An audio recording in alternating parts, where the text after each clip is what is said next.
What's up, guys? What's going on, Eli? I appreciate that you played that a little bit longer. We got a guy in, a pretty big deal today, but Huge I always love throwing long cut out there. We're getting an intro made, like a video intro for some of our YouTube stuff, but such good dudes. And I feel like if I haven't heard some of their lyrics, I can't quite get out of the blocks. I can't quite get going until I hear that, and I'm good to go. And long cut does it, man. Cooler than SoCal, but not from SoCal. We got Sal from Phorm today. I like it. President of Phorm. He's not allowed to talk right now, but I will say this. Even though he played Cape Cod baseball and he was drafted, he did admit that my energy and what appeared to be baseball talent was probably significantly more than his. And I appreciated that type of compliment from a guy like that. So we're just right out of the gate. You know, he was just asking me stuff, and it was very humbling. So we appreciate him being around, but full disclosure, that's not true. I'm just super jelly he played in Cape Cod. And real quick, before we kick it off, welcome to the Day $1 podcast, guys. We have your host, Will Grimes, and your co-host, Eli Schmidt. And, Absolutely. Guys, if you find value from this episode, guys, if you wouldn't mind giving this a like, giving this a share, telling a buddy about it, it goes a long way for us, and we're super grateful for every listener we have out there. So yeah, 100%. Thank you guys for listening. iTunes, Spotify, Google Play, all that good stuff. And if you're just feeling like you need something different, word on the street, I think there might be an anagram one day. So if you'd like something like that, we need to just harass everybody possible to see if there's some value there, and maybe there's a free speech platform out there everyone could be on and enjoy. But just maybe. Without further ado, Phorm president Sal Frisella. Big man, what's going on? What's going on, fellas? And let's full disclosure here. The only question I asked Will about baseball was, did he use bleach when he was doing our laundry, or was it like the bleach-free detergent? I was confused. Well, and I had mine was 5 minutes long. I had a conversation. That was the extent of my career. Yours was a lot better than mine. So if I'm using integrity, I think I used bleach. And I was not on the field as much as you, so I felt like I got really good at it, and then, you know, I had to go do better things with myself because I just wasn't there, man. I appreciate you guys having me on. Look forward to having a little fun today. Yeah, man. I appreciate you not letting me have my first comment right out of the gate. You just take it right away from me. I can't even leave people thinking that I was better at baseball than you. Definitely not, man. Listen, I wasn't very good. So that we'll just set the bar there. But yeah. Hey, nobody in Cape Cod is. No, yeah, not at all. They just, those are apparently those are the best of the best in college baseball. Apparently not. I don't know, but we're gonna get into that, man. And just full disclosure, if you guys haven't listened to this podcast, Day $1 it's exactly that. It's what was someone's literal Day $1, and then how are they, all the stories in the interim to then how are they still approaching every single day like it's Day $1. You guys have heard my story of starting in a pantry and what that looked like for me, but we're gonna get into it today with with Phorm, with President, Sal, and kind of go over. And Sal, if you wouldn't mind, man, just throw some context at us as far as where's Phorm at right now and what your involvement is and what you're doing. And I think, after that, we'll kind of dive in and go back to your early days and hear about your day one. Yeah, of course. Phorm, we're a sports nutrition company. It's funny because I'm trying to, from a vernacular standpoint, transition that to, we're a lifestyle brand and really helping people gain back control of their life. And whether that's, education, nutritional, or personal from an interaction standpoint, really trying to provide as much value as we can. We just happen to make vitamins, right? And, from a sales standpoint, our goal, is to cross over that $500 million mark this year. And, we really want to make sure that we're setting the bar for what it is to have a true customer experience, to have a true customer appreciation life cycle where, our customers come in and it's literally the bar in which they hold the standard for all of their shopping experiences. And we do that through, creating personal interaction. I think in the digital space, it's how fast or efficient can we make it? And ours is how much can we slow it down and how much can we really have a relationship with the consumer? And, we've taken that model, even though everybody said we were stupid. And we really have, just tried our best to scale that experience throughout. And so, we got a lot of work to do. There's a lot of things that we can improve on, but, something we take a great deal of pride in is really just holding the standard and making sure that we do whatever we can to help that customer achieve.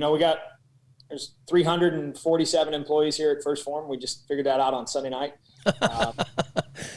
Pretty incredible, actually. It was actually a stressful number to to digest, just simply because, like, honestly, I didn't know. And I know that's a terrible statement, and I probably shouldn't even disclose that. But, the guy asked me, how many employees do we have? And I said, probably 260, 265. And when he came back with that total number, it was pretty humbling because, it's, and I don't take this lightly, but it's, put your head down and do the work and let everything else take care of itself. And, if you allow and empower your people to do their jobs, everything can really take off and spawn into a different flower. And I think it's, I really focused on just putting my head down and we built an unbelievable team of men and women here that, really have made my job and life a hell of a lot better. And the best part of the whole situation is, man, we get to do it by helping people change their lives. I get to humbly walk in this building every single day, knowing that this is what God put me on this planet to do, which is, helping somebody earn the keys back to their life, and just playing a small role in transgressing that from, what looks back in the mirror and not being happy at it, to an earned confidence that comes through putting in the work. And, when we look at our staff here, to watch them scale the business and really just be great at what they do in helping people, Andrew and I get a lot of the credit for it, but the truth of the matter is we can only have so many conversations in a 24-hour period. And, I'm really proud of what our team has built over the last 10 years. And it's taken a great team to do that. So, it's certainly a little bit different than when we got started. That's for sure. It's great, man. And we were there, having fun for you guys' podcast, and everybody, and what you're saying is true. Everybody in that building, man, super great energy, not fake energy. Some people were like a little bit more hyper or energetic. Grace, who's awesome, right? Yeah. But that's her, man. That's who she is. Yeah. It was organic, so you could feel just different people's personalities and energies, but they were all super positive. DJ, great security dude, right? But he also made us feel so welcomed and so at home, and shoved our bags as much as you could pack full of that stuff, supplements, and made us feel great during the workouts, took us around and just made us feel like, hey, if you guys get invited, you're part of the family. It was cool. And you can definitely tell, I've ordered some stuff since then, just because I'm running out, and I got a handwritten letter on my invoice that was just like, hey, this is so-and-so, and hey, appreciate your purchase, and hey, by the way, the German chocolate, that's one of my favorite. Hey, cool. And I kind of want to talk to you about that too, and we'll dive into some more in detail as we move forward, but I love everything you're talking about with empowering people and the customer experience, and I know there's going to be some stories there as we get started, but something that I want to make sure, and we're huge on this in the entrepreneur world, we're huge on it, especially in the real estate world, man, with markets like there are now, and everybody's a broker, and there's a lot of people that we help nowadays. And there's one thing I try to get them to just understand that's more powerful than they think, and that's being a practitioner. That's like, hey, beyond you marketing yourself on Facebook and all this stuff and all this jibber jab, you still got to be fucking good at what you do, right? And, from the Dan Baileys on down, man, from taking it myself, I was in the supplement world for a long time. We've got some mutual friends that I was doing it with, and you guys have great product, and it's I want to make sure we talk about that today too, because it's man, customer experience and making them feel welcomed in fancy buildings and all this thing. When we talk about culture, the one thing at the core of all that culture is you guys have great fucking stuff, and how important is that, especially in your position as president and doing a lot of things with Phorm. How important is that, and how much time and what does that look like for you diving into to make sure that never wavers? Honestly, what's interesting is we have such a high bar on the level of quality that I forget that that's even an issue, and and you go back, if you know my brother, and I know he's been on the podcast, Andrew has this unwavering need for the best and want for the best. And, I didn't really know much about the supplement space before I got into it, but, I know my brother really, really well. And I've taken over manufacturing since then. But, when we got into the business, his expectation is always the best, no matter what. He can handle, and this is a mantra that is, driven down through our people now, is I can handle the fact, or we can handle the fact that somebody says, our product's too expensive. But what we cannot handle is somebody saying that our product sucks or our product's cheap or our product's, not to the highest of standards. And so, we've really taken a great deal of pride. And even, in fact, we're relaunching some SKUs later this week, that we felt we could have made better, or they could be better. And they're only a couple years old, and making sure that we're constantly going back and revisiting, all right, what are our strengths, what are our weaknesses, right? A SWOT analysis and figuring out what our weaknesses are, and let's improve upon those, even if they're, 5-10%, right? There's an unwavering attention to detail when it comes to quality that sits inside our facility. And, something that we do, all of our powders that are made here in Missouri come out of an SQF level 3 facility, which is the standard of Whole Foods. It's very unique in the supplement industry to manufacture at a quality level that high. And it's something that, we actually did it as when the FDA was kind of dipping their toes in the sports supplement industry, we did it as a prerequisite so that if the FDA were to ever step in, we'd kind of keep running. And what's cool is that when we were a little bit smaller, we were a lot more dynamic. We could move a lot faster. And so that was an easy process for us to kind of start with, right? And it was a lot more expensive. It was a much bigger upfront investment. And however, in the long term, that customer loyalty that we've been able to create, not only from a product or from a customer service experience, but from a product experience, right? Being able to say and use the best products that they speak and stand alone by themselves is an important piece of the process. And it's funny that's so ingrained in my brain that never ever give on that ever. It's not even a question, not a matter of cost. That I forget to even sell it. I forget to even use it as one of the sales tools because in my brain it's hardwired, and I think that's one of our unique competitive advantages is in our supplement space they do what's called least cost formulation. So they find the price point in which the category should sit, and then they manufacture to a margin so that they can make money in this certain space. And for us, we've always said, hey, we operate off of a fixed margin, and whatever it takes to make the best product, we're going to sell it with the fixed margin that it takes to operate the business inside of that. And, we have products that, the category might be at $24.99. Ours might be $42.99, but we don't waver on quality. And going back to that original statement is like, can handle you saying that the product's too expensive, but I cannot handle you saying that their product's cheap or crap. And so, that's something that we've stood by since the early days. And it's funny because, we're the only industry on planet Earth where you can justify in your head, it's going in your body. And it should be the perfect analogy of like, you're investing on what you're putting into your body. You should make sure that this is a great investment. However, a lot of times it's like, well, I can get it cheaper at Amazon, or I can get it cheaper at Walmart, I can get it cheaper. Well, this is a perfect instance of you get exactly what you pay for in the sports nutrition industry because, these guys are competing on price, but understand so are your results and so is your body and everything that comes out of it. So we've just always taken that premium category road, and we've, kind of anchored in that way. Yeah, and I feel like it's so important, man. And it's great to get your perspective on how, like, it's so ingrained in your guys' culture. It's not even a thought, but I think it's important for, guys at our level and folks that we help because, like, man, in the real estate world or the entrepreneur world, everybody is so quick. Like, they want to lead. They want a customer, right? They want customers. How do I get more customers and more customers? Eli and I average two to three closed referrals per client that we've helped, and we try to let these guys know, like, hey, these are the most expensive buys and sells of people's lives. It's great to get eager and want to do your Facebook videos and things like that. But listen, if you're not an advisor, if you're not a professional, if you're not a subject matter expert on everything that goes inside of deals, there's just no integrity behind whatever culture you think you're building, whatever group, whatever following you think you have. There's no integrity. And it's the same thing with you guys, like the weight loss challenges, the 75 hards. Everything within your guys' culture has to start with the very first thing. And that's, hey, there's integrity behind our brand and what we're giving you to put in your body in the first place. And I feel like that's the tree trunk that's allowed a lot of these other branches to grow. That's also why the following and the culture and the loyalty that people have around you guys, man, I feel like it starts and finishes with just doing what you guys say you're going to do or what you expect from others. And I guess in our world, man, outside of the supplement world, or even when I was in it, everybody was just trying to like make that buck first versus, hey, doing the right thing is always the right thing. And if it doesn't start with you, how are you going to be building a culture around that? And I know we're going to get into that too, but just felt like it was an important piece that people shouldn't forget as far as being a practitioner, being a professional at your craft. You've got to be the best.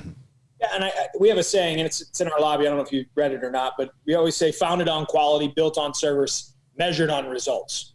And you'll never hear, like, we don't, even though we measure it in the background, average transaction, right? You cannot treat your customer as if they're an ATM. You cannot look at them as a dollar. You have to look at them on how can I deliver the best results to this person, period. I couldn't tell you the person that we just wrote a check to for $50,000 for the transformation contest. I have zero idea how many dollars in product they bought from us. It's irrelevant, totally irrelevant. My job, or our job as a company, is to deliver the best result possible.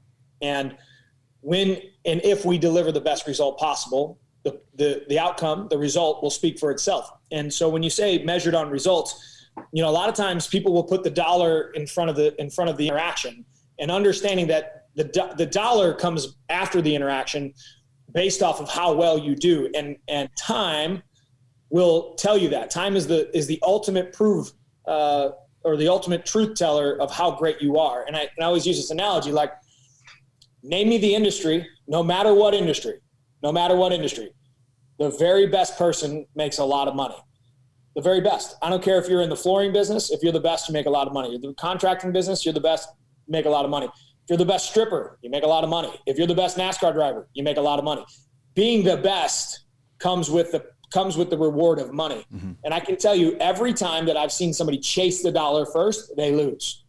And we've done a great job, I feel, in never measuring our people based off of dollars.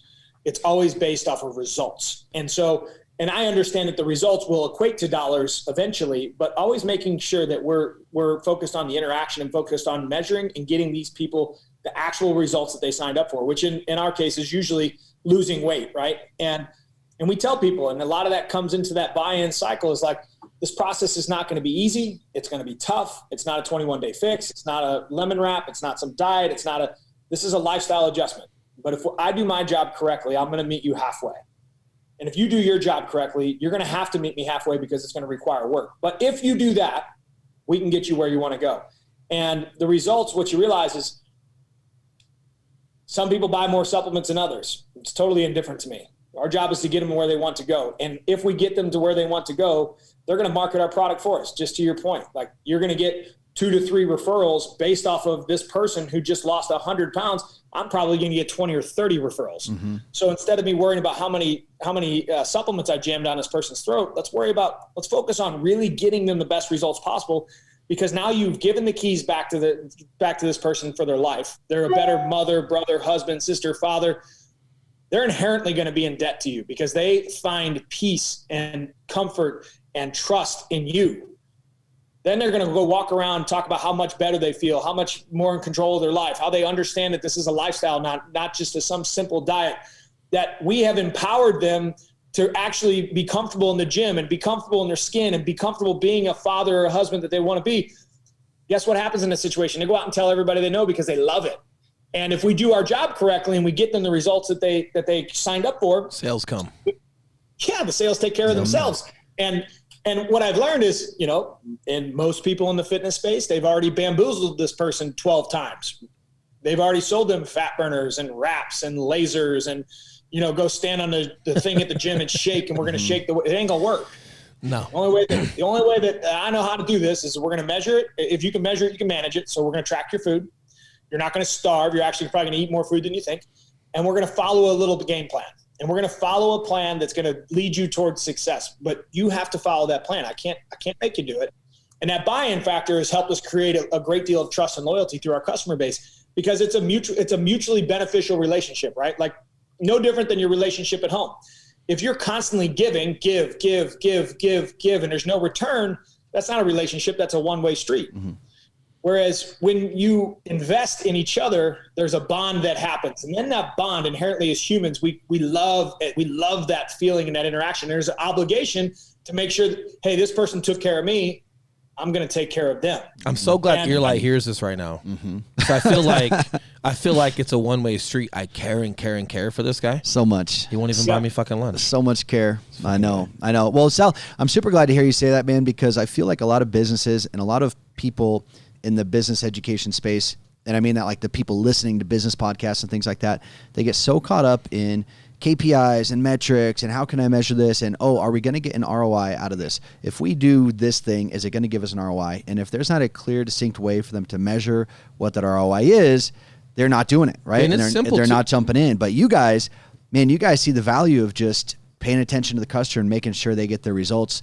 And maybe you can't directly correlate by now you guys probably have enough data where you probably can, but maybe before you couldn't, correlate, hey, just being a good person to this guy that needs help, what's that going to give us on the back end? Yeah. And just, and like for my dumb brain, right? Like very simplistically, don't forget what it feels like to be a customer. Yeah. Because when we're on that customer side and a company or a brand treats us a certain way and it feels good and you feel good representing them and you're proud to buy their products and you've got resources where if you ask questions, you get responses. Hey, they're giving you the tools. They're giving you the key to the city. Like, don't forget what it feels like to be that customer and reciprocate that. And Sal, you've got a lot of, man, I feel like when you're talking, there's so much command and confidence and yet poise and fluidity to everything that you're saying. And I know that comes from just a long time of being in business and a long time being around people and doing the right things. And that kind of segues into us of like, who is Sal? Like, what do you feel like your day $1 was? Like, was it with First Phorm? Was it prior to First Phorm? Was it, hey, you're doing baseball. Do you want to dive into baseball a little bit? But then you decided to make a change, or you had to make a change. What was that day $1 of like, okay, I'm no longer playing professional sports. You're going to be diving into something else. Like, what was that beginning like for you? And then how did you see these right tools along the way to just be that good dude and do the right things that's now ultimately scaled into who you are today? Well, like any other hard lesson, you learn that by being the wrong dude, right? And doing the wrong things. And, I don't say that lightly. I say that with a great deal of intent because, when I was playing, very rarely, I don't even talk about baseball much because it's such it's not a taboo. Everything I learned, I think positive and negative, came out of baseball in some way, form or another. And I love the sport dearly. I just fucked that opportunity away, just plain and simple. And I tell my guys and girls that all the time, and it's something that, I've learned to accept with time. However, it took me a minute to get through that. And I say that because I didn't give that life the respect that it earned, much like a lot of our younger versions didn't. We try to just kind of bamboozle our way through it. Right. And it ended up biting me in the ass. And I always tell the baseball god served me the piece of pie that I needed. I was good enough to play. I wasn't great. I was a hard worker, but I could have worked harder. I spent more time chasing girls in the bar than I did perfecting my craft. All the things that I see young professionals do on a regular basis, I was doing it just in the sport of baseball, which was my job at the time. And, I broke my leg at a collision at home plate. And I would say that next day was day $1 for me. Because for me, all I knew was baseball. That's all I knew. I never really had a skill or a craft because when you get to that level of baseball, it's all you do is you hit and throw baseballs. And, I had every intention on, playing baseball. And it was a great piece of humble pie that I needed in my life in order to redirect it for what I honestly feel is to try to make the world the best place that I can with the skill set that I have by helping other people change their life. And I think I always say God works in mysterious ways. And I just think it was one of those ways where it was kind of like, hey, man, this isn't what you're meant to do. You're not really in love with this process. I know you think you're in love with this process, but I'm going to go send you down this journey over here and you're going to go fall in love with that process. And you won't know it yet and you're going to be really confused. However, this is what's going to happen. And it's taken, that happened in 2000. I was drafted in 03 or 4, it's 04 or 5. I can't remember. I broke my leg. And, it's taken me 15 years, right, of figuring out who I am in order to try to do my best and leaving the world a better place than I found it. And that's a mission that I don't take lightly. And, you think I got 100,000 hours in hitting baseballs and throwing baseballs. And, I went to college, you play baseball, summers you play baseball. Everything I did was playing baseball. And one day it's over. And I think a lot of people see us in a position now, and Andrew has a similar but different story, and they're like, well, it's different. And I'm here, like I was 24 years old, 25 years old. It wasn't different. I had $0, man. I made $600 every 2 weeks playing baseball, $600 fucking dollars. Like I lived in my mom's house. I was dead broke. I was fucking dying. So people are like, oh, it's different. No, it wasn't different. I understand that feeling of depression a great deal, of being lost, feeling alone. I actually got a dog, so I didn't feel alone. Louis, he hangs in my office here. He's dead now, but and I had to go back into the regular world, if you will, that you call it civilian life. It's very similar from an athlete perspective, because you're in a different realm over here. When you come back in, you're different, like you just are. And I remember, man, I went back and I'm like, what am I going to do now? And I had one buddy selling copiers, and he was making the most money out of any of our friends. And he was making, I don't know, probably $65,000, $70,000. You know, we were young. I said, well, fuck, I can sell some copiers, I guess, you know? So I had to go. I went to Men's Warehouse, picked up 2 suits, went and job interviewed, got a job, and I was slinging boxes. And, you know, overnight it was a tough pill to swallow, because you go from being, you know, hot shit to no shit in about a matter of a 48-hour swing. Now, mind you, from the time I broke my leg to the time I got a job was about 18 months of rehab and, you know, constantly going back. And then I didn't pass my physical, and it was this whole up and down road. And I was drinking too much. And then I got turned on to pain pills because of my leg. And then I had booze and pain pills. And for anybody who's been down that road, they understand that's not a good road. That's not a good 1 + 1. That 2 is not 2. It ends up being like -200. But, you know, I had to learn to battle those things, and they were all part of my little journey. And they're all part of my little story now. But I remember going back and interviewing for a copier job, and I remember walking out and I got the job and I was excited, but then I got in my car and I remember thought, well, how the fuck did this happen? Yeah. And you dip into the poor me, you know, and you dip into the why me, and I could be that guy. And you know, so I went through a little stint, and I got out of it, you know, and I think, you know, anybody who struggles with mental health understands there's some highs and some lows, and just kind of like baseball, I went after copiers, and I said, man, if I'm going to do it, I'm going to be the best at it. That's what I'm going to try. I'm going to try to win. And I always tell this story, and it's kind of funny, or at least I think it's funny, so I'm going to tell it. Will, you'll probably laugh. Eli, I don't know. But anyway, you know, like, you got to think 18 months prior, man, I live in St. Louis, so I'm playing for the St. Louis Cardinals. You know, 23, you'd walk into a bar. I mean, dude, I worked out with Albert Pujols, Ryan Howard, John May, all these guys who are, you know, the big ticket, big leaguers. We'd go out, like, we train together. I'd go in any bar, and it was, you know, it was fun, man. I had a lot of fun. There's a lot of lessons I learned in my young 20s, man. And I was exposed to a lot of shit that was a lot of fun. And, you know, just 18 months later, here I am, guy at the end of the bar, wearing a pinstripe suit, you know, trying to get a date and asking somebody like, oh, what do you do? And I'm like, I'm a technology specialist. I know shit about it. You know what I mean? Like, tie halfway on, right? Like your shirt's already untucked. And, you know, it was one of those things that I can tell you that the dating life was a hell of a lot easier when I played than when I was selling copiers. Mm-hmm. But yeah, man, I mean, I had to, you know, first day had to go get 100 business cards. Like the early starts of a sales career, like you know, I went through it, and you know, I did well. I sold, you know, I was top salesman at Icon at the time, progressed my way through as the youngest national sales account. I was only there for 2 years. I was already a national sales account manager. Got an opportunity to work for Johnson & Johnson in the med device field.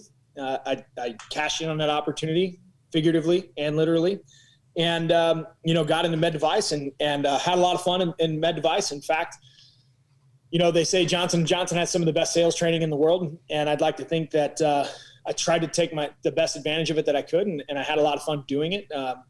You know, but at the end of the day, you know, I was there for 5 years, and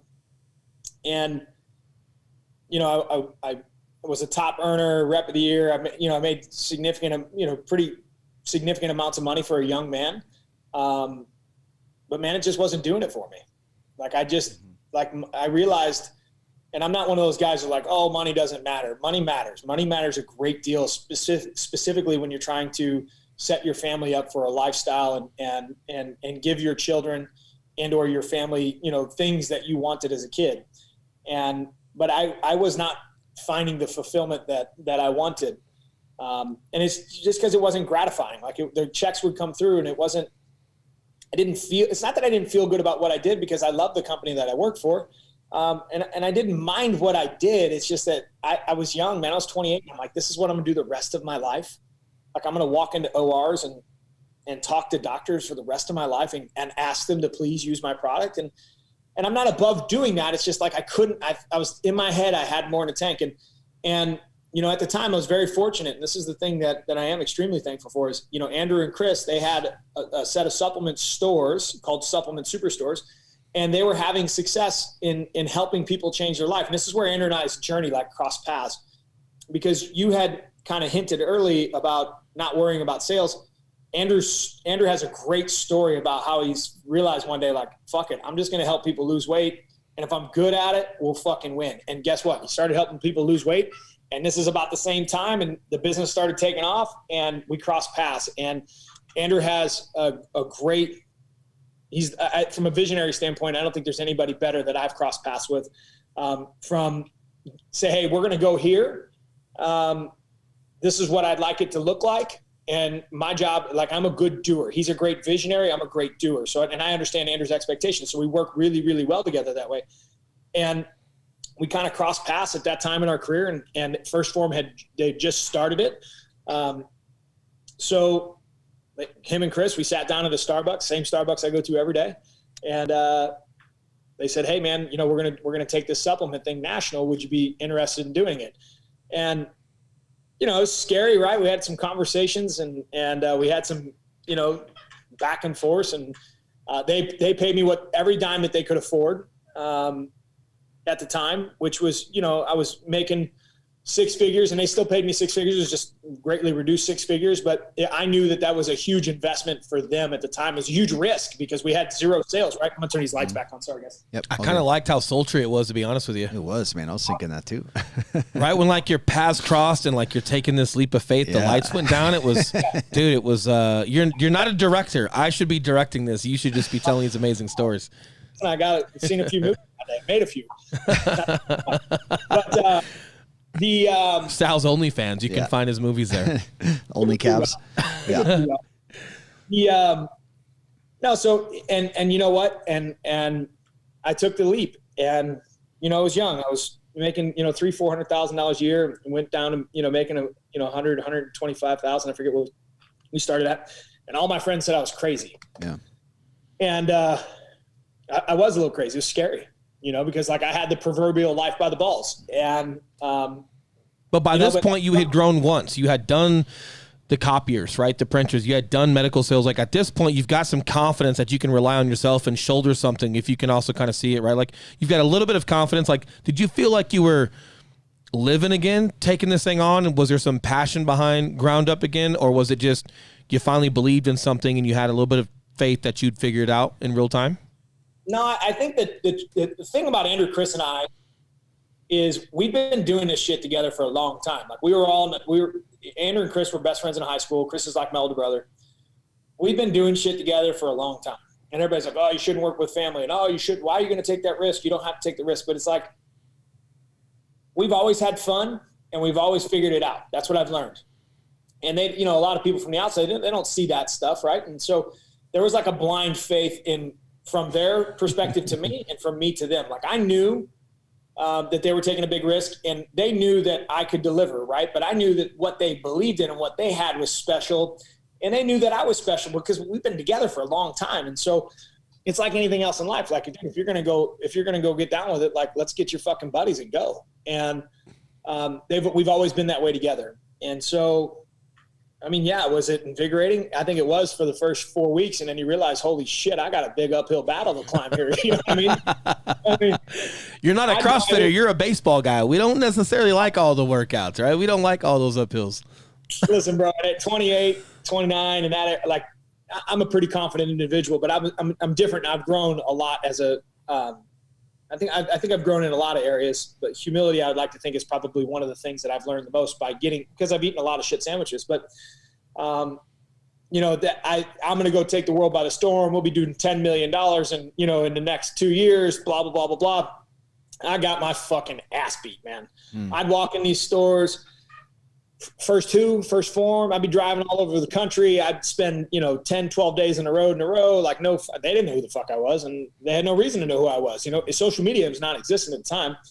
So it was just, one door at a time, one customer at a time, one interaction at a time. And I've been in more CrossFit gyms, standard gyms. I've sampled outside every single supplement store in this country I've been into and or out in front of.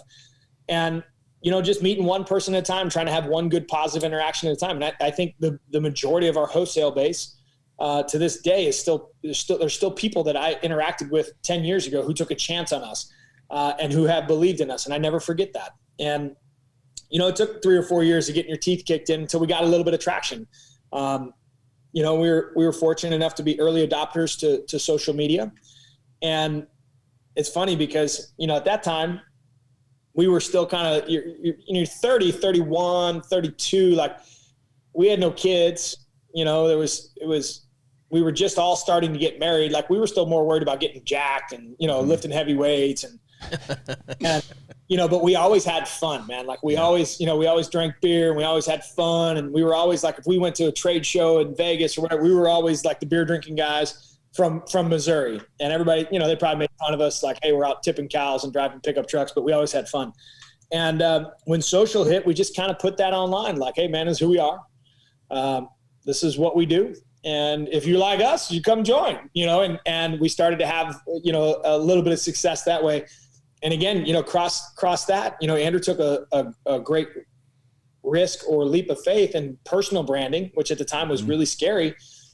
And, we learned to utilize and harness the ability of both brands to make them both successful. Right. And so at the time, social was really scary and it was nervous. Like, a lot of people don't realize this now, but or maybe they do because they go try to do a story and they get real kind of nervous and, finicky. Well, imagine this back before social media, when social media was like, you had 15 seconds to make a video on Instagram and try to sell something. Like, we used to put fucking wrestling masks on so nobody knew who we were, so they couldn't identify us when we saw them in public.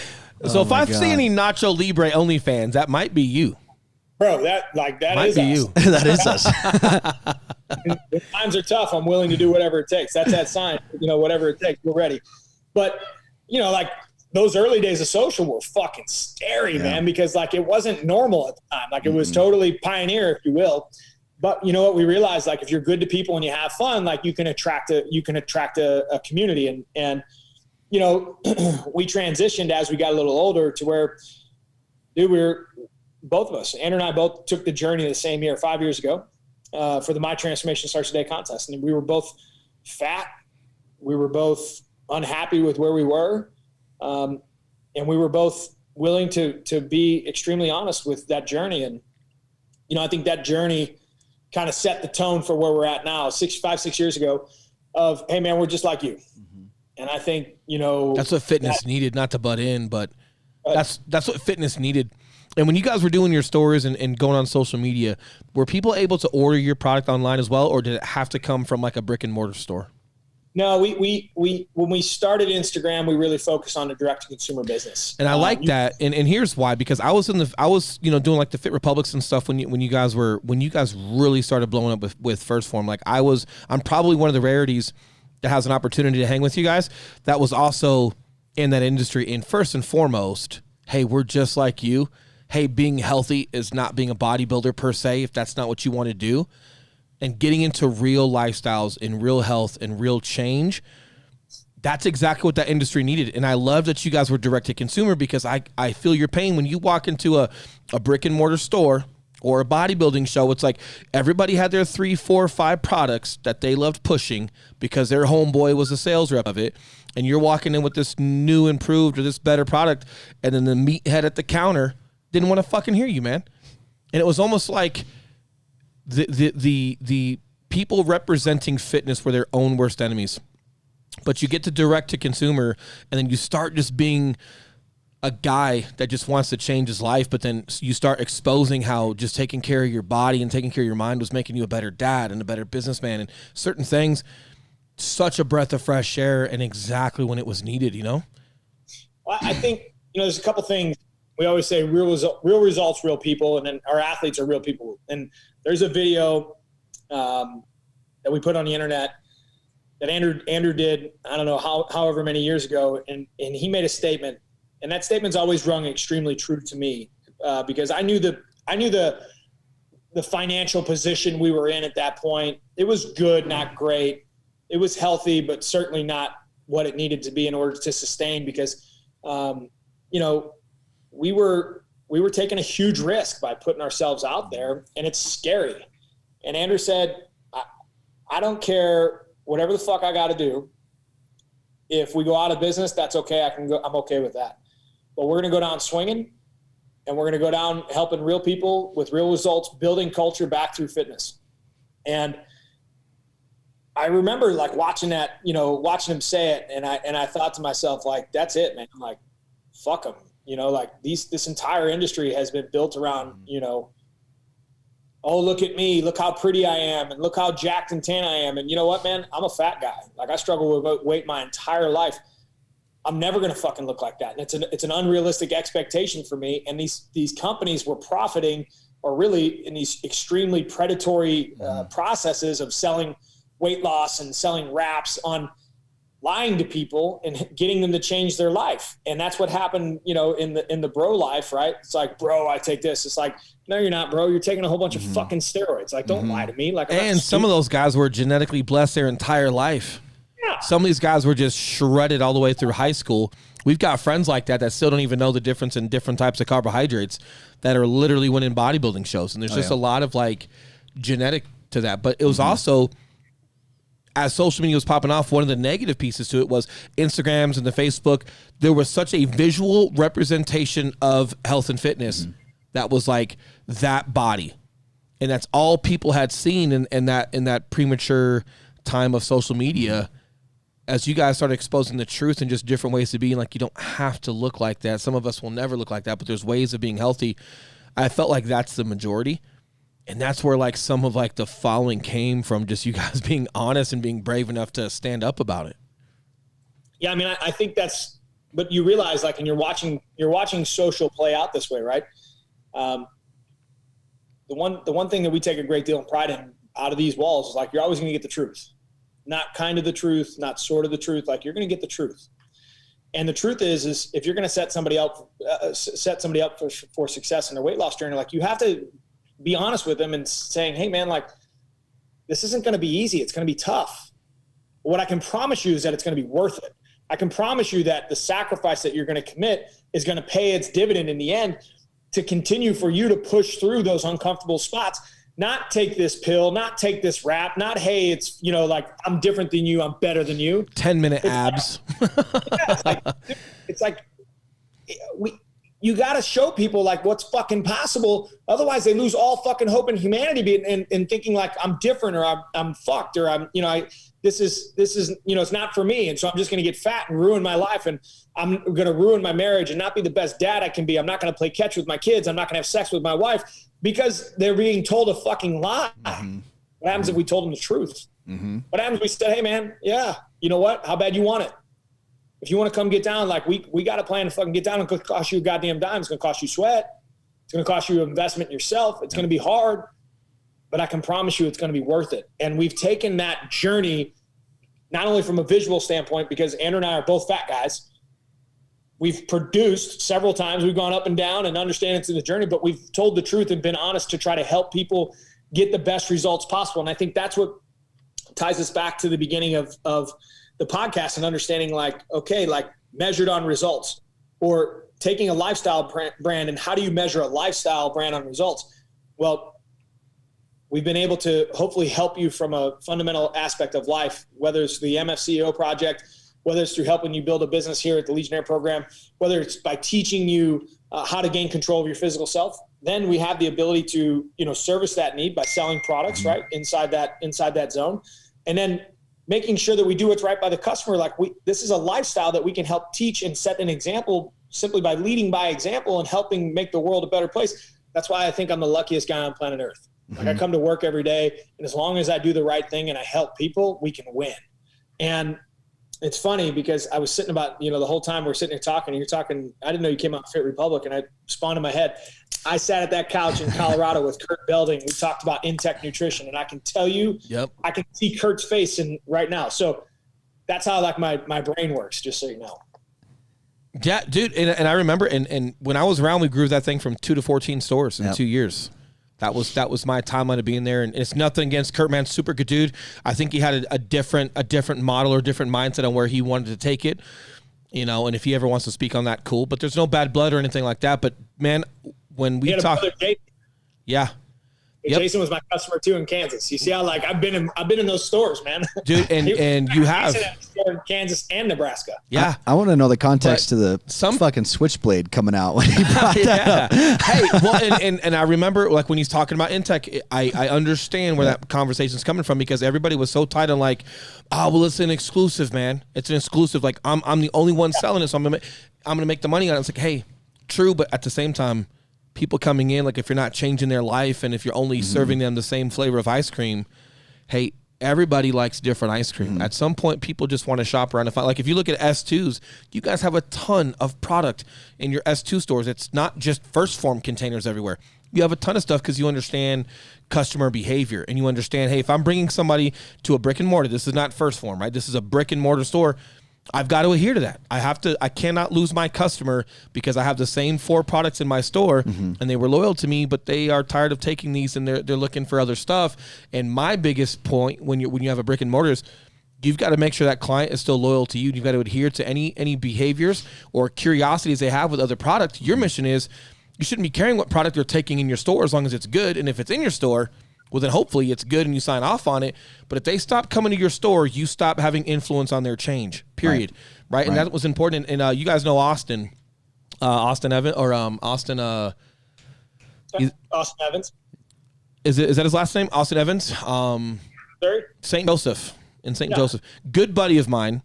Love that guy. He came on as a franchisee when I was number 2.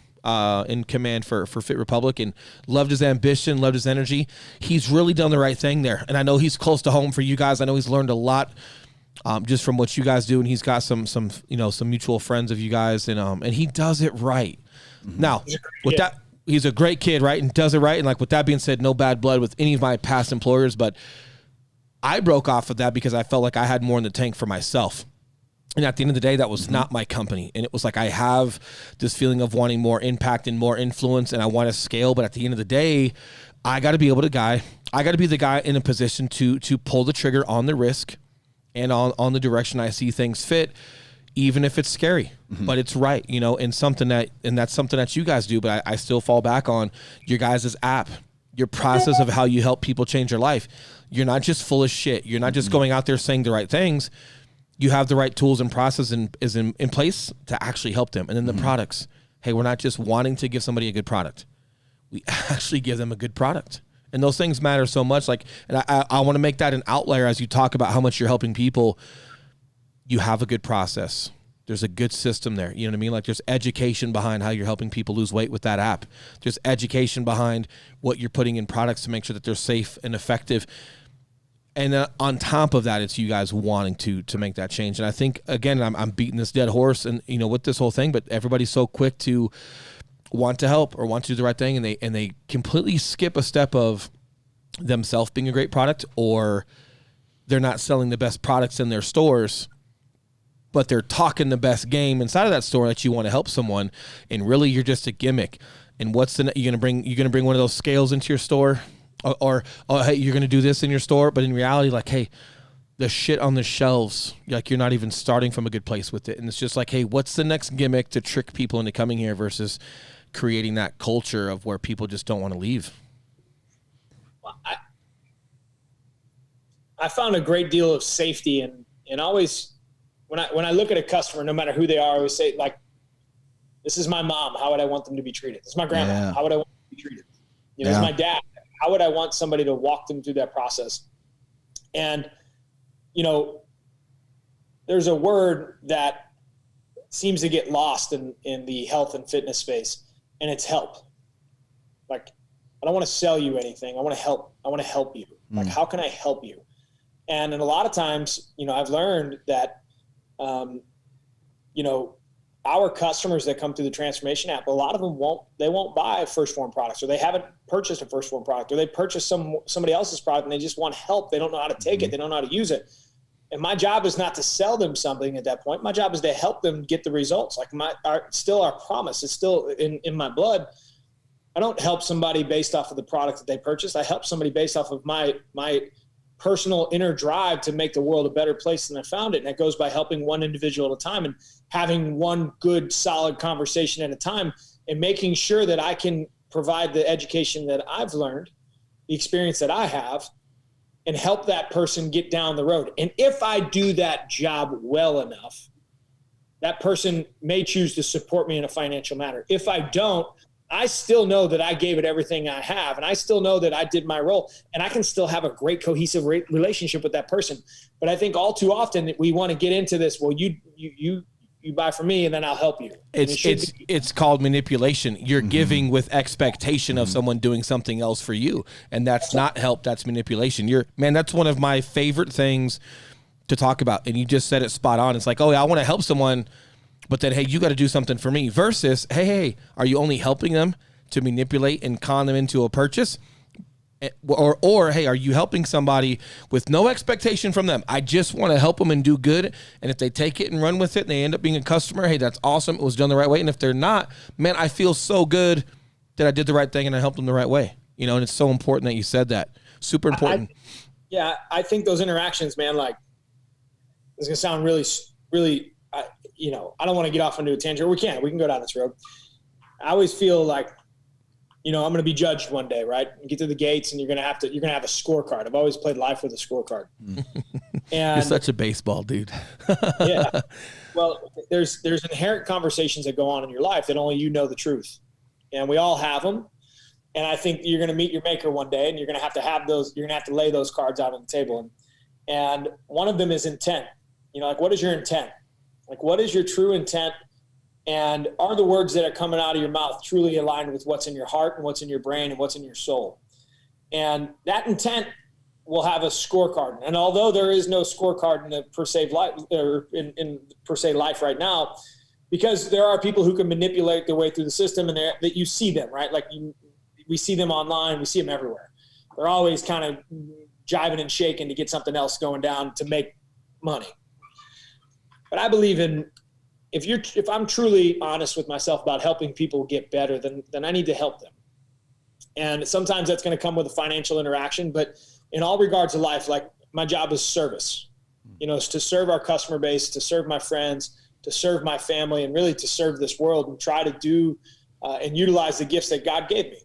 And I'm not very smart in the sense of, like, I'm really not an intelligent person. Like, you put me in front of a book, I got to take an ACT. Like, I'm not your fucking Huckleberry. But if you put me into a situation where I can provide value, like, if Will per se, like, if I had to go over to the sandbox with you, like, I might not be the best guy, but I'm going to do the best I fucking can. And I'm going to do everything I can to be the best fucking teammate that I can, so that we can deliver the best result that I can. And only I know the truth. Right. Only I know if I really gave it hell, and I can lay my head down with a great deal of peace at night. And I told my staff this the other day, is my goal in life is, I've been talking about legacy for my kids for 7-8 years. And you see it, like, the legacy, it's pretty interesting. Some things we talk about in the podcast, we talk about, and then you'll see the rest of the internet marketers, they go talk about it for like 6 weeks, and then we'll talk about something else, and then a downstream effect happens. But legacy for me it's extremely important that community of giving, helping, is ingrained back through my children. And we never know when we're going to punch our clock, right? We never know when that time's going to come. It could come tomorrow or tonight on the way home on an accident. It could come tomorrow. I could have a stroke. A million things could happen.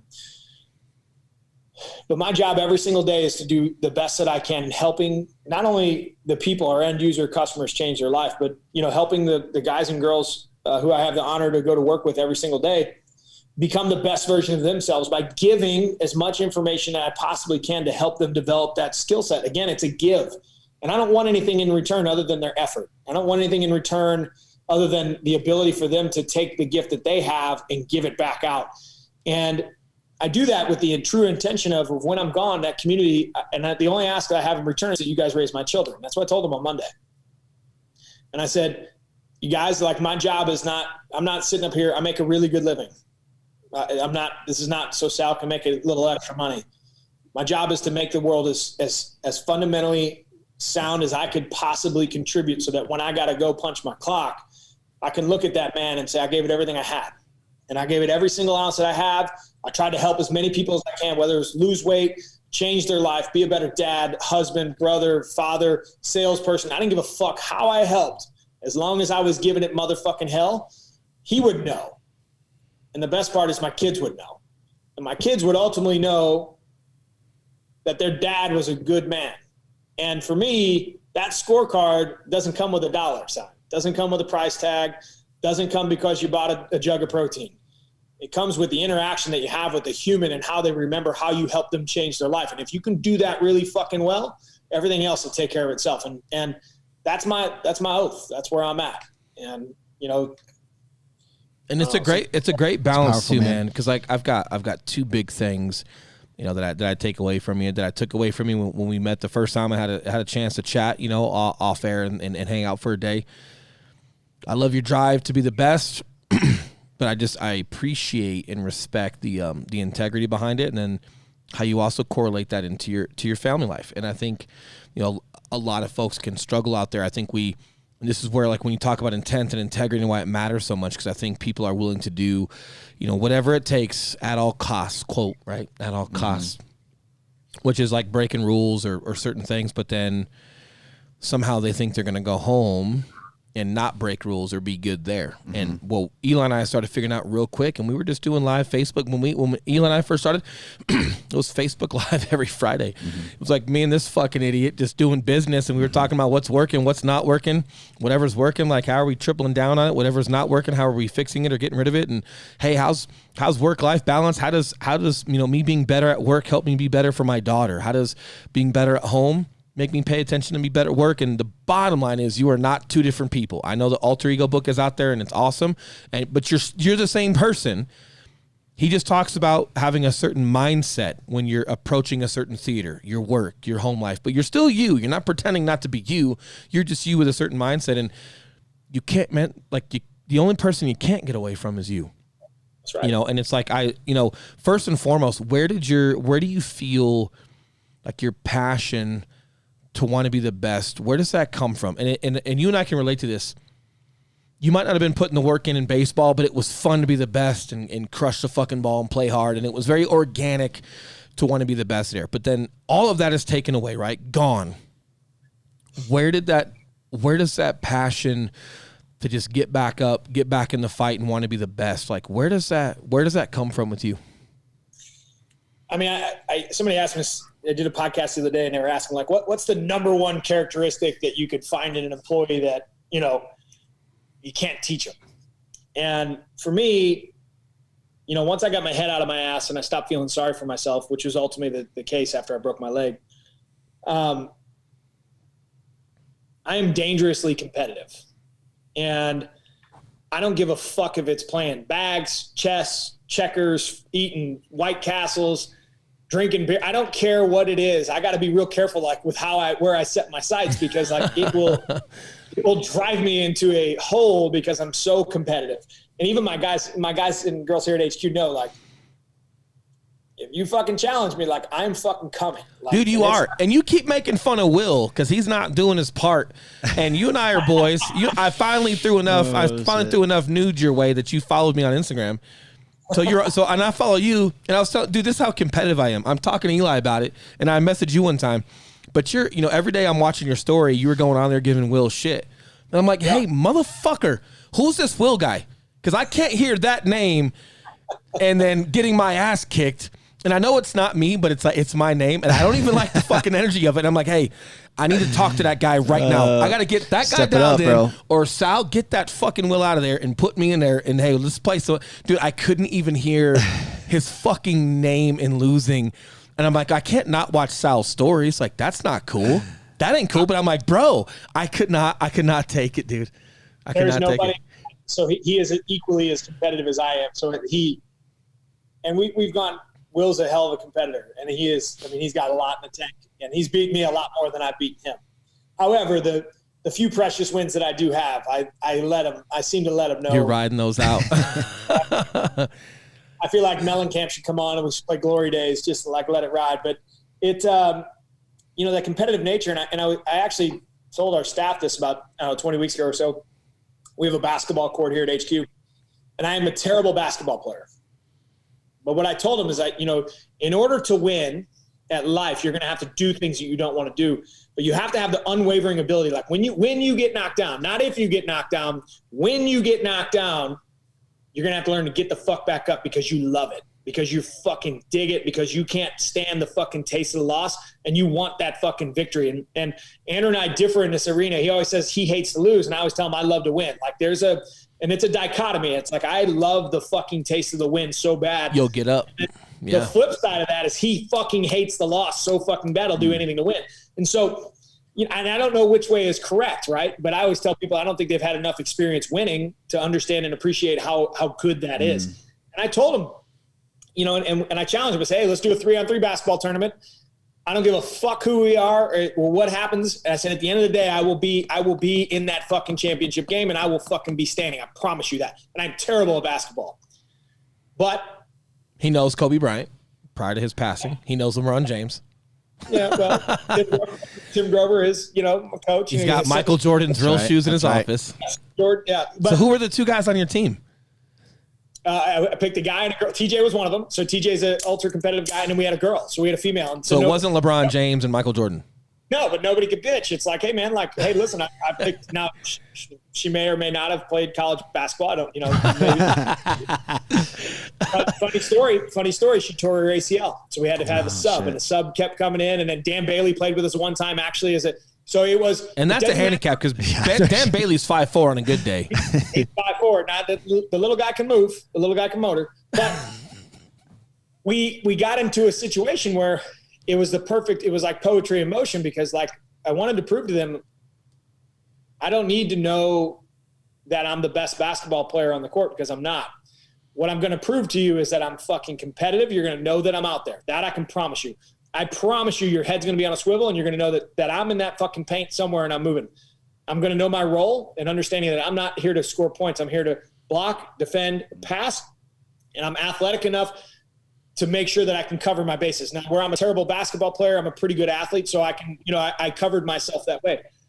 But I'm not the quarterback. And I always tell people all the time, like, somebody's got to hike the football, somebody's got to throw the football. And sometimes my job's to throw the football, and sometimes my job's to hike the football.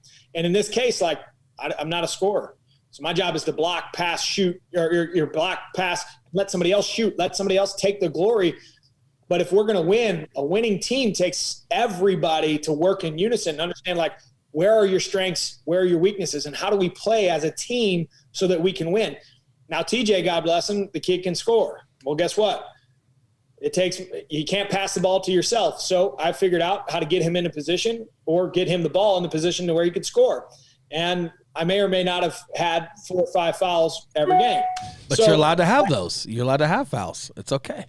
I was just playing within the confines that they allowed. And 100%. so, you know, I had to let them know who was there. But my point in proving that is, like, and I'm talking about, like, when I get out there, like, I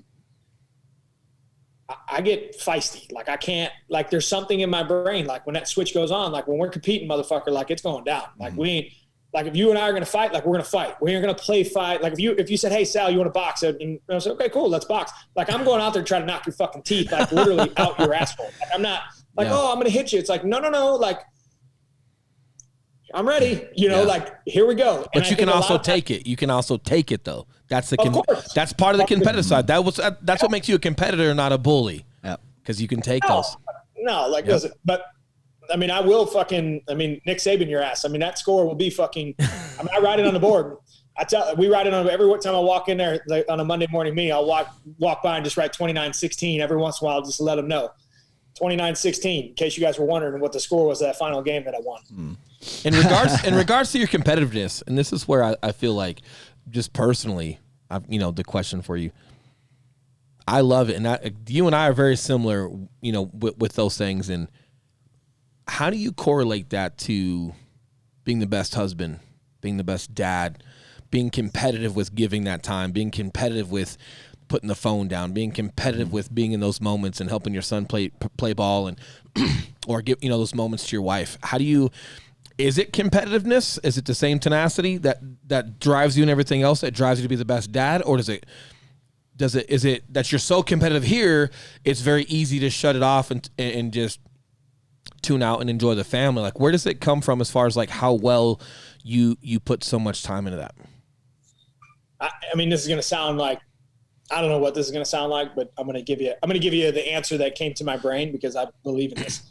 Like, some people like want to wear the, world's best dad t-shirt or hat and like think it's cute or funny. But in my brain, like, I think like there's a mission inside my head. Like, I'm the best motherfucking dad that you could possibly be. And I remember there was a guy one time said, well, how could you measure that?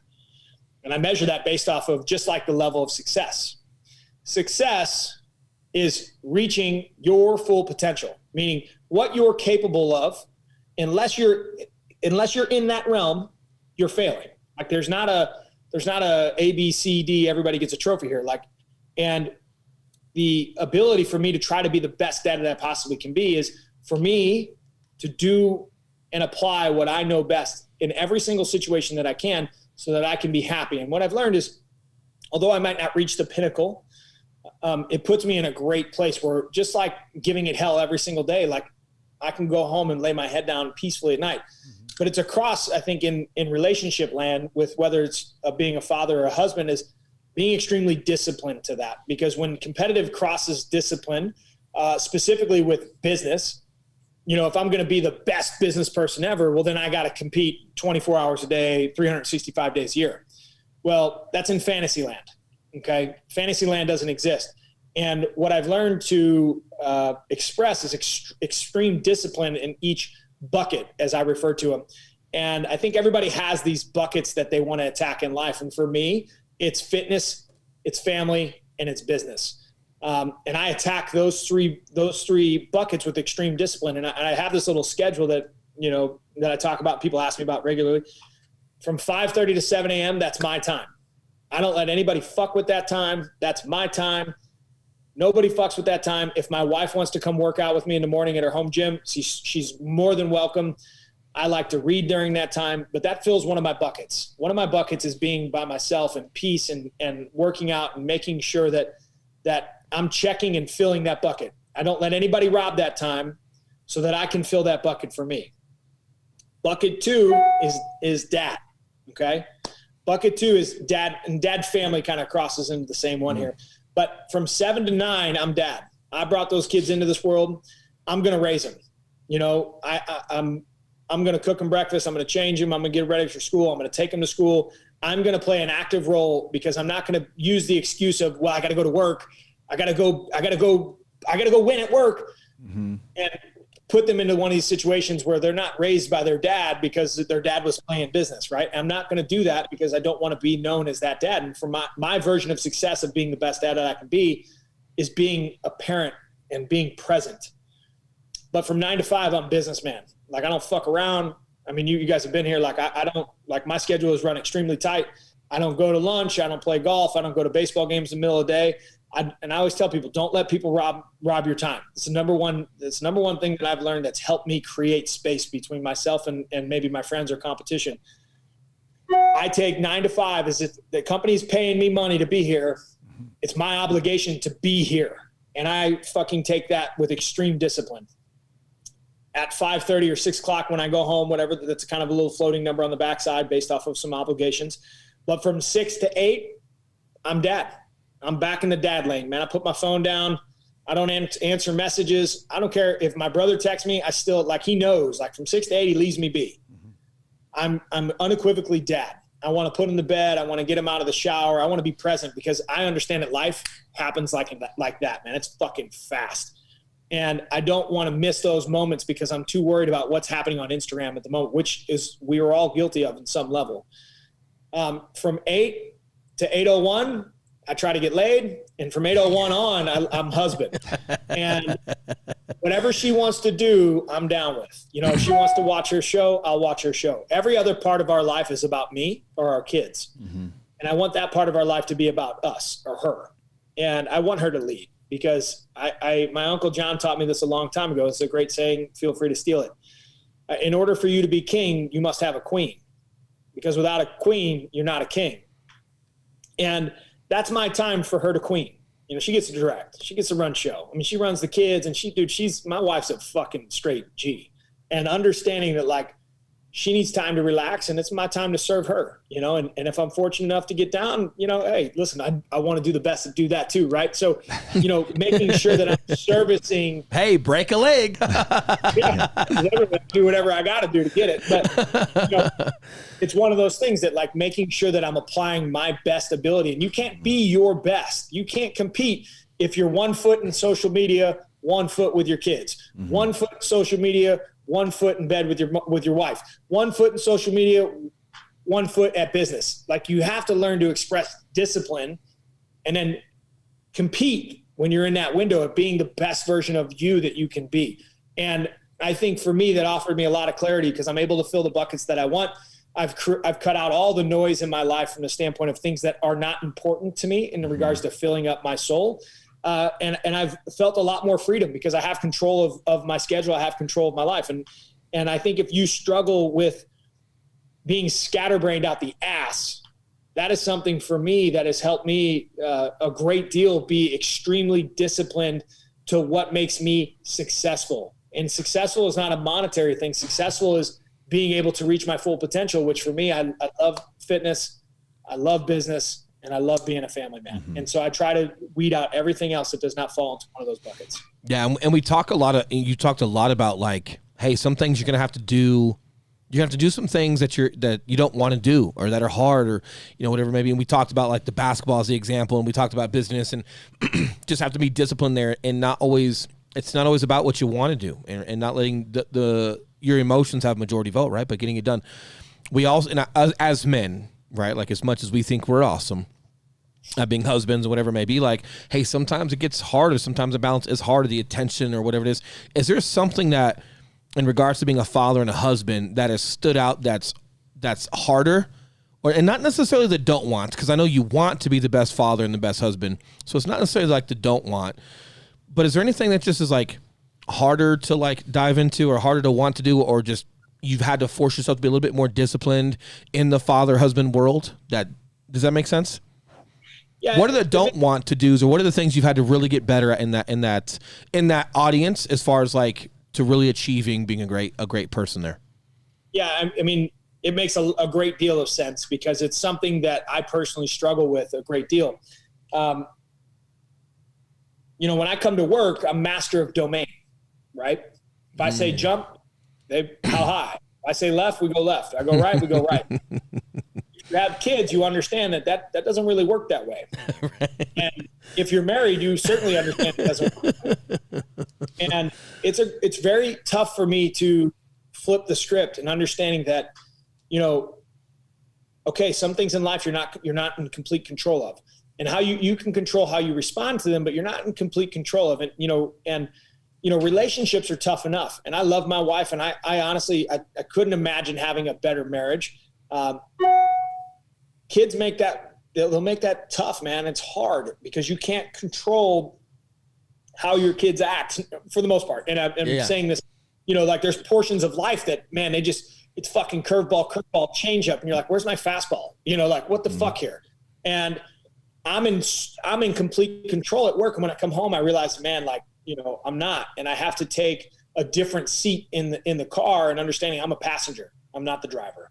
And that transition for me can be extremely tough because, like, I want it to be this way and I can't. So I have to attack it from a different approach. And usually as guys, I had this conversation with one of my younger leaders today, is like, it's expressing your emotion in a way that you're not typically comfortable in doing it. And I think where my wife and I have a great relationship is I learned to tell her no.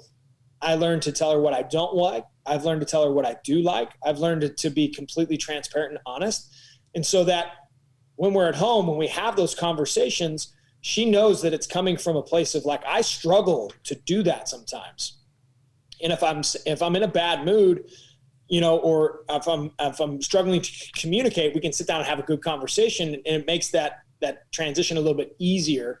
But all too often, because our ego gets out in front of our skis, like, we want to fucking win, and you're willing to fight to win. And it's like, man, some things it's just not worth fighting for because you're just not jiving at the communication level. She didn't do anything to piss me off. I'm just pissed off, right? Like, So if I can let her know, like, hey, listen, I'm having a bad night, I'm going to need you to pick up a little more slack tonight, and this is why. That good piece of communication can save me from having a terrible night and us having an argument or a fight. Whereas, the younger version of me comes home and I'm going to burn this motherfucker to the ground regardless. And I think, relationships are tough enough in general. Kids are tough enough in general. And if you can learn just to clearly communicate, like, hey, listen, like, I'm had a bad day, or hey, I've had a great day, or recognize when they've had a bad day, hey, you got to pick up a little more slack tonight, or hey, you can let go of a little bit more slack tonight. And instead of learning to drive your agenda, which is what I get to do at work every day, learn to be a passenger in that car. And I've learned that through a good communication, and open communication, honest communication, you can have a much smoother transition from work to home, if that makes sense. It makes a ton of sense. Something that I struggled with, it's because we're very similar. Like everything that we do, we're on all day, right? And then if we have anybody coming to us with a bitch, a moan, a complaint, a vent in our professions, right? Even if they don't ask for it, they're asking for Eli and I's rebuttal to fix something, right? So my wife would be talking about her day or certain things, and here I am giving what I think is I'm responding to her how I would respond to people at work, even if I was responding kind. But to her, what I was doing was giving unsolicited advice. Right. And so we would like bother each other. And then I became a know-it-all, and I'm a god. And I'm like, motherfucker, no, like that's not true. I don't think I'm that. And that's obviously her being sarcastic in an argument and like stabbing the bear, and then me having to, hey, cool. But in reality it was a lack of communication. I was doing what I did all day. So it was just, I was just falling right into place with her. And my intent was thinking I'm doing what I'm supposed to be doing here. Hers was not. She was just venting or just expressing some things. But now what I'm doing is unsolicited. And it was the communication behind, hey, my intent was good and please understand my day. And this is why it's also so important for your significant others to know what you do. You can't always just go home and say you're busy. Oh, how's work? Good. Busy. Like, we don't talk about it at length, but she does know what I'm involved in what I do and what people need from me at work and what my role is. And it helps her make more sense of like why I was sitting there trying to tell her what to do, when in reality I was just kind of still in work mode. I've been home for 5 minutes and I'm hearing something, and I'm just falling right in. I'm just domino effect, right? I'm falling right into play of what I do all day. And then her communicating to me like, hey, sometimes I wouldn't mind that from you, but it's not all the time. Sometimes I'm just talking or venting or just, whatever that is. And it was like, man, the communication behind just both of our perspectives, it helped take the judgment or the assumption that someone was being negative or condescending to one another. And it was huge. So spot on as far as like just learning how to communicate, talk about it. Yeah. And I think as guys, especially as like competitive alpha males, if you know in a sense, I've shared that similar struggle with communication in regards to, we're not very good listeners at times. And I think becoming a good listener at home taught me that becoming a good listener at work can actually be extremely valuable if I choose to listen and then hear the message that's actually coming through. Because a lot of times, like, we're getting the message, but we've already, instead of just sitting down and digesting it, you're like, your natural response is to shove that answer right back at them. And sometimes they don't want an answer. Sometimes they just want to be heard. And I've tried to take the 2 ears and one mouth, right? They always say God gave you 2 ears and one mouth for a reason.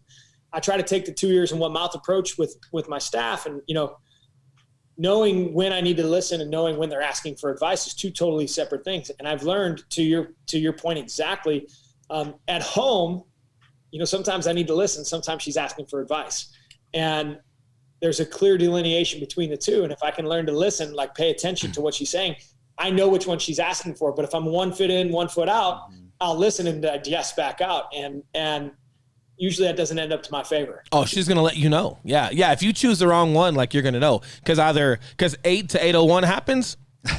Oh yeah. Or she's still in that bathroom doing whatever the hell she wants to do. And you're like, hey, it's 8:10. Where you at? Oh, I must have been telling you what to do today. I get it. No, that's awesome, man. And I gotta, and I want to I don't know if Eli has questions. I tend to just talk over. I'm just running it here, bro. I'm good, man. Eli eats up being like behind the scenes and doing his thing, and then I'm just to blame for everything. That's how that goes, Sal.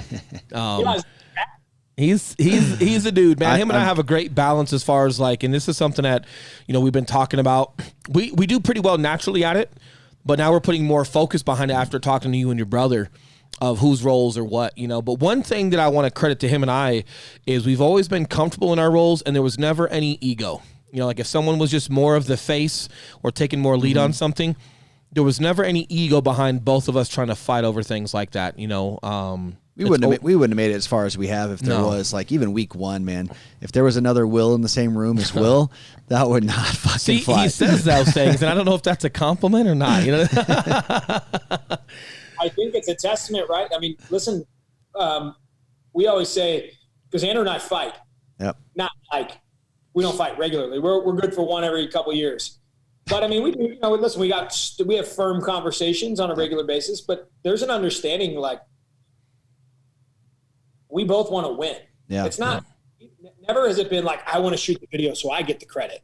No, I want to shoot the video so I get the credit. No, it's, hey, motherfucker, whose job is it to get this thing done so that we can win? And it goes back to the basketball or quarterback analogy. Like, hey, quarterback gets all the attention, make a lot of money. But that left tackle, the guy who protects the quarterback, that motherfucker makes a lot of money too. And I bet you can't name me Tom Brady's left tackle. No. But I bet you Tom Brady can. You know what I mean? And understanding that it takes a team to tango in that sense, and understanding that, like, hey, you got a role. You need to know when is your time to perform and when is it not. Yeah.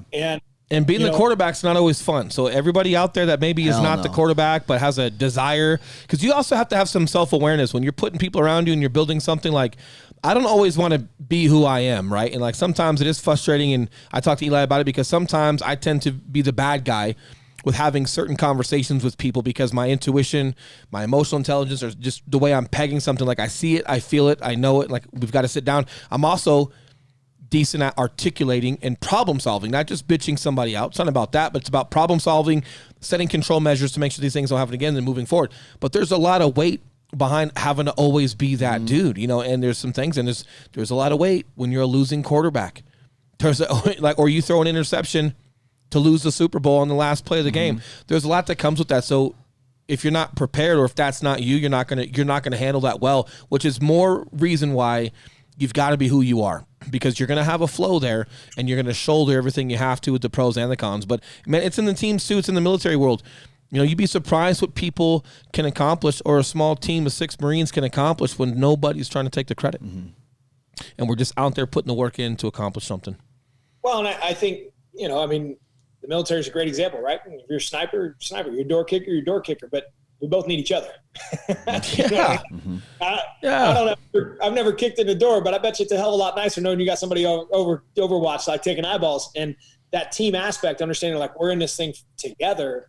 And you could take that back to your home life, and I think a lot of times, I tell my guys all the time, like, hey, I don't want you telling your wife or significant other exactly what we do. Like, meaning I don't want you to say, hey, this is the system we use. This is how it works. This is what, everybody makes. Like, I don't want that stuff out, but like, hey, we ask a lot of our employees, and this is a team effort, man. Like, let them, they want to help win too. And everybody wants to be a part of the winning team, right? Like, let them help you win. And, and a lot of times those fights happen over work in that sense. And it's like, you realize they're probably likely trying to help you too. Remember, this is your wife or husband, like these people, they signed up to life to be next to you. Yeah. Let them be a part of that win, right? Let them taste that life. So I don't know. I hear you. I got a last question for you. It's one, and you probably don't have an answer. I don't have an answer. I kind of posted about it the other day, and I said, I'm still asking about it, resourcing others, still asking about it, still praying about it, still grinding about it. Like, the measure of a man, not necessarily from just like an alpha dominant. It's not a cliche statement, but like, is there anything that guides you? Is there any way you judge yourself or see yourself from a certain perspective? Is there anything that moves you forward as far as like, or your interpretation of like, hey, what is that measure of a man? And how do you push that forward? What's your scope on that now with where you sit with business, where you sit with family? What's that measure of a man? What do you think? I don't know that I can answer that for everyone. I think I'm very confident in answering it for myself. I think it's going to vary. For me, I touched on it a little bit. a measure of a man, in today's society can be a multitude of things per the individual. But for me, a measure of me, my man, is to fulfill my obligations with the gifts that I've been given. And I've been given the gift of health. I've been given the gift of this opportunity that I have at First Phorm. And the measuring stick, the bar, if you will, of what I feel I'm going to be judged against is how much humility I'm able to attack this process with every single day, and truly, genuinely being able to look myself in the mirror at the end of every single day and say, did I maximize the opportunity that I had today? And being able to take those days and stack them on top of each other. And that goes, I tell people all the time, there's only one way to lead, and it's by example. And the measure of a man is not what you post on Instagram. It's who you are at your core. It's who you are at your soul. It's when you shake another man's hand, you look him in the eyeballs, like there's a language that goes down there, whether you want it to or not. And, leading by example is, in today's world, I would say it's a lost art, because like what you see is a lot of fake news in the sense of people portraying what it is or how cool they are. And to me, but measuring a man is not a amount of money. It's amount of character and integrity that they live with on an every single day-to-day basis. And it has no idea whether you fly around in a private jet or drive around in a jalopy pickup truck.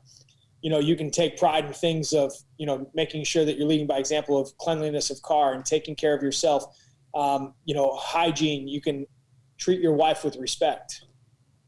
You can be an example, stand up when the situation gets tough, when your voice shakes, when it scares the shit out of you, but it's wrong. You got to stand up. And that's a living, breathing thing that you have to live with.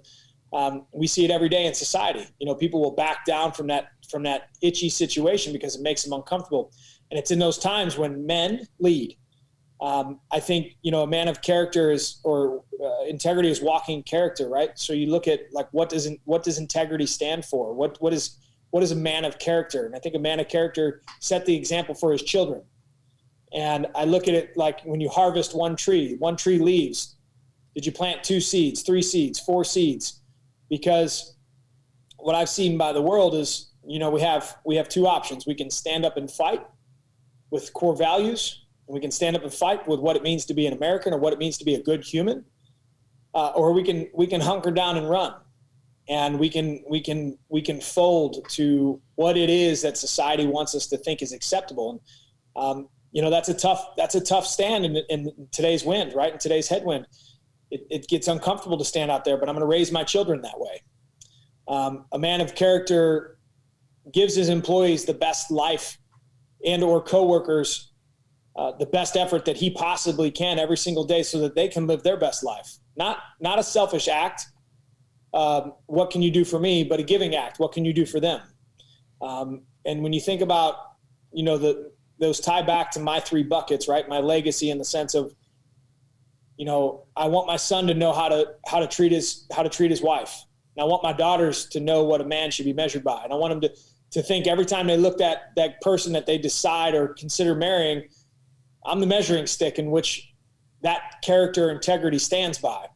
And I'll be damned if I'm ever going to waver on that and let them think that that's an acceptable give, if you will. And so I try to take that same course of action to my employees here at HQ, and understanding that our time is not infinite.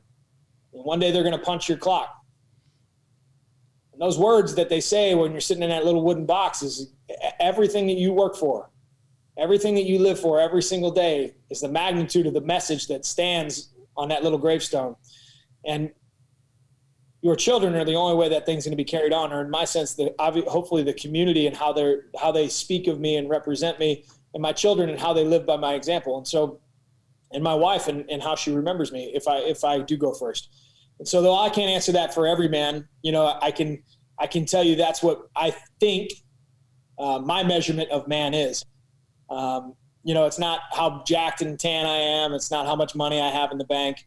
It's not measured on whether I can go hunt deer, which some people get confused there. It matters that I can provide a set of values in which my family can live by, so that they can remember and teach their kids how important they are because how impactful they are to them.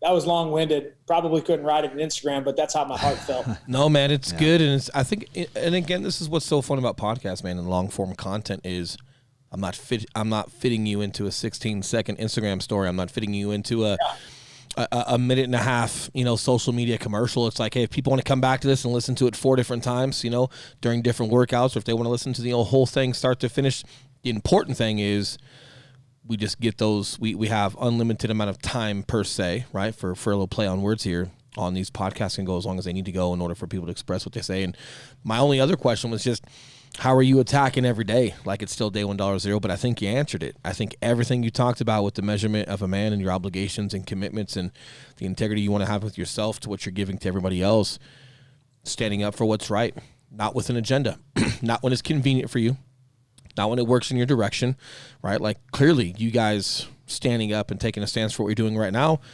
it risks your podcast. It risks certain things, but those things don't matter. Being, standing up for what's right matters. Just like you're not worried about a sale. You were concerned about taking care of people. And it's the same thing you guys do with taking action. Hey, we're going to stand up for what's right. Oh, that could hurt your podcast views. Or, hey, they could demonetize you. It's the same thing of like people, you guys worrying about that would be the same thing as like worrying about a sale. Yep. You've never been worried about a sale. You're never going to be worried about being demonetized. You've always been worried about the core of standing up for what's right, taking care of the people the right way, and those core values, they matter. They're important, and I think it's important for people here. I agree. Absolutely. Sal, it's been a great time, man.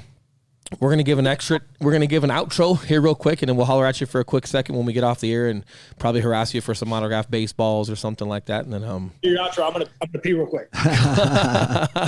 That's awesome. Such a good dude, and obviously we'll kind of let it run while he's taking a pee. Thankfully, he's got this amazing office that's got a bathroom in it, so pretty cool. Man. But, I was intrigued to hear his story too. As far as like just where his passion comes from and how he sees things. Because, and it's not that he's not valued at First Phorm. He for sure is. Andy Frisella just tends to be the face of a lot and the voice of a lot. But there's a lot that goes back into the infrastructure and direction and just overall performance of First Phorm and being able to meet Sal when we had some fun with him. And I was sneaking back into his office for 30 minutes or for an hour, like that entire day. And it was intriguing to just kind of hear something. And he's a baseball guy too, so it was fun there. But it was super interesting to just hear everything he had to say. Their dynamics. And just hearing more about what he does. Because you don't, if you haven't met the guy, and that's what's so cool about him as well is he's not trying to let everybody hear what he does, but he'll go on podcasts and share it if you ask him and if he's close enough to you. But he doesn't necessarily have an agenda to pass that. Like he said, he talks about, hey, not letting people steal his time. It's like, hey, he's getting after it and he's doing what's right. And if people find out about it, great. And if they don't, great. But he's in it for, for the right things to do. Super interesting. Man. Well, guys, listening, we appreciate you. This is Day $1.0 podcast. Again, if this brought you value at all, a share goes a long way. Telling a buddy goes a long way. Absolutely. Where can people find you, man? Where's the best place? For me? For you? Instagram, Will_Grimes. Or you can find me on Facebook. Just take the underscore off. I don't use the underscore on Facebook. But there you can find us on YouTube and all that good stuff. If you don't know where to find Sal Frisella, on his Instagram, on his Facebook. Mr. Frisella. He's most Sal, is it Mr. Frisella on Instagram? Mr. Frisella. I mean, I've been IGing so long, like you didn't use your real name. It wasn't cool to use. My real name and somebody hijacked it. Motherfuckers. Mine used to be like Sweet Dick Willie or something like that, but then I had to grow up a little bit. Oh shit! Awesome. Hey Sal, hang on the line for a quick second, man. We're gonna give this outro, and we'll sneak back to you real quick. The outro. We're supposed to. I had to get a little bit more. I'm better at baseball than you while you were gone, dude. I gotta get it in while I can. Well, we appreciate you guys listening. Day $1.0 podcast out. I'ma sip it on down and turn